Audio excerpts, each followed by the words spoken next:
Coming up on Mountain News at 5:30, a Southern Kentucky man is indicted on a murder charge after being accused of shooting and killing his son. And with President-elect Donald Trump transitioning back into office, we'll take a look at the top contenders for his new cabinet. And we had an overall nice Friday across eastern Kentucky, but rain chances pick up again. Details in a few minutes. Dedicated to southern and eastern Kentucky, this is WYMT Mountain News at 5:30. Good evening, I'm Amelia Lee. A Lincoln County man accused of killing his son was indicted today on charges of murder and burglary. Jack McNew Sr. was arrested back in September, charged with killing his son, Jack McNew Jr. According to the Lincoln County Sheriff's Office, McNew woke up and noticed that his vehicle's tires had been flattened. They say he then went to the building where his son was staying, then shot and killed him. A potential school shooting in Kenosha, Wisconsin was apparently thwarted by school staff after a teen showed up there, possibly armed with a rifle. Security camera footage shows the 13-year-old attempting to get into Roosevelt Elementary School with a backpack and a duffel bag. Authorities conducted multiple internet searches related to school shootings. Police arrested the suspect hours after yesterday's incident with the help of tips from community members. As he gets ready to head back to the White House, President-elect Donald Trump's legal problems are fading into the background, at least for now. While lawyers are working to wind down those cases, he's working to put his staff in place ahead of the inauguration. CBS's Nicole Skanga has more details from the White House. The Department of Justice has taken the first steps to end the criminal cases against President-elect Donald Trump. Special counsel Jack Smith filed a motion to vacate the remaining pretrial deadlines in order to give the government time to assess how to comply with DOJ policy. That policy prohibits prosecuting a sitting president. Judge Tanya Chutkin immediately granted the motion and asked for an update by December 2nd. Trump takes office January 20th. Thursday night, he made his first hire of the new administration. The Ice Baby, we call her the Ice Baby. Trump tapped campaign manager Susie Wiles to be his new chief of staff. Sources close to Trump tell CBS News' Robert Costa that Wiles is seen as smart and organized and someone who will not compete with Trump for attention. Susie likes to stay in the background. She's not in the background. Trump is also narrowing down his list for Secretary of State. CBS News has learned he's considering Florida Senator Marco Rubio and former Ambassador Richard Grenell. While Fox News reports Senator Bill Hagerty is also on the list, among others. Nicole Skanga, CBS News, the White House. Wiles becomes the first woman to ever hold the position of White House Chief of Staff. CNN projects that former President Donald Trump will win Nevada in the 2024 presidential election. Nevada has 6 electoral votes total. Trump's projected victory in the state gives him well more than the 270 electoral votes necessary to win the presidency. The Justice Department has announced charges against 3 people in a thwarted Iranian plot to kill President-elect Donald Trump before the election. Prosecutors say Iranian officials last month asked Farhad Sakari, one of the men charged, to focus on surveilling and assassinating Trump. Shakiri is still at large in Iran. The 2 other people charged, Carlisle Riviera and Jonathan Lodholt, are American citizens. One U.S. company just announced plans to drastically change its business operations to avoid President-elect Donald Trump's proposed tariffs. Yesterday, multi-billion-dollar shoe company Steve Madden said it would cut in half the amount of goods it sources from China to avoid heavy tariffs. About 2/3 of Steve Madden's business relies on goods that are imported to the United States. And of those imports, 70% are from China. Next week, Congress is back in Washington for its final period of this session before a new set of lawmakers are sworn in next year. At the top of their to-do list, preventing another government shutdown.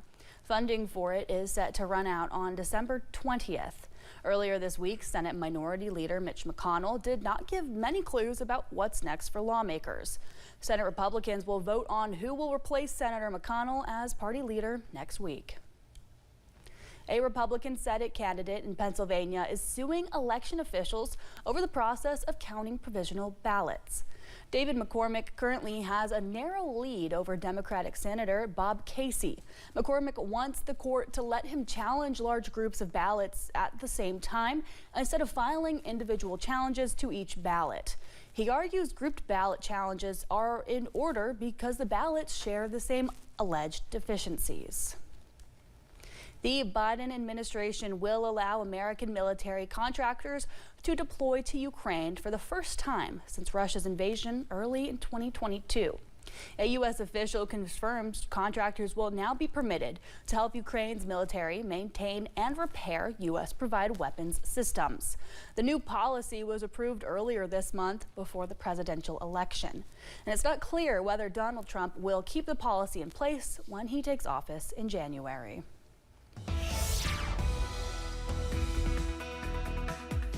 TGIF, the weekend is here, and we had a nice start to the weekend as we had plenty of sunshine.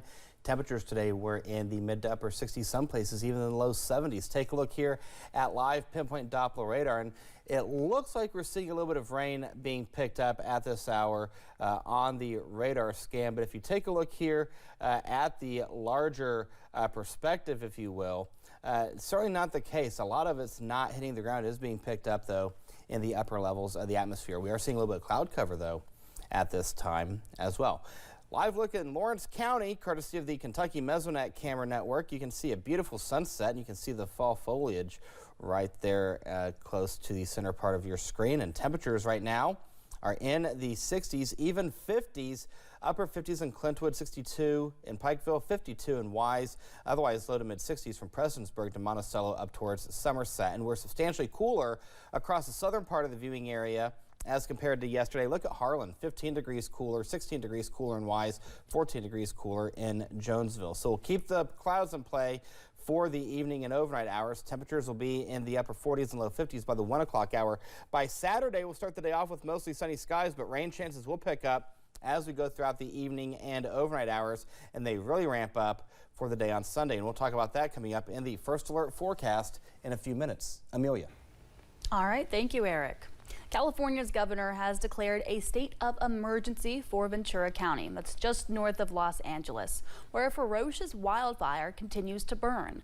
As of Friday morning, the mountain fire consumed around 32 square miles and was 7% contained after damaging or destroying around 200 homes. CBS's Danya Backus has the latest from California. We watched it burn on TV. And it's unbelievable. It's like a war zone here. It's what it looks like. The flames, fueled by ferocious winds, incinerated at least 200 homes and other structures since Wednesday morning. I now understand when people say, I only had the clothes on my back. Well, it's the last thing you're thinking of when you're running around trying to collect valuables, memories, that kind of thing. And I looked out the window about 10:30 and the flames were about 100 feet away. Some are reliving the terror they felt as the flames approached. We didn't get any kinds of warning. Right away we have to evacuate with simple clothes, and I lost my everything, every single piece of my documents, everything. My money, everything. Damage assessment teams are in the process of determining just how many homes and buildings were impacted. Some 3,500 structures are still at risk. Almost 2,500 firefighters are battling the blaze from the air and the ground. Crews are hoping to get the upper hand today now that the Santa Ana winds have died down.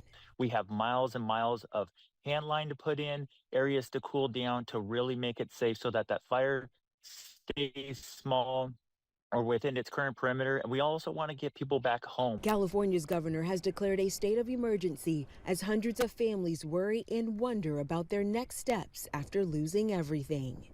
Danya Backus, CBS News, Camarillo, California. We are approximately 6 weeks away from the start of winter, which means the chill is in the air and winter weather could be following it soon. Transportation cabinet officials say they have been preparing for the arrival of slushy and icy conditions during the warmer months. The snow and ice teams of KYTC have looked back on last winter to see if changes should be made to treating roadways. The start of the winter season begins on December 21st. Coming up on Mountain News at 5:30, cocktails are getting a new kick, but it's not from the alcohol. We take a look at drinks infused with THC. And a rainy weekend is in the forecast. We'll plot everything out in a few minutes. Visit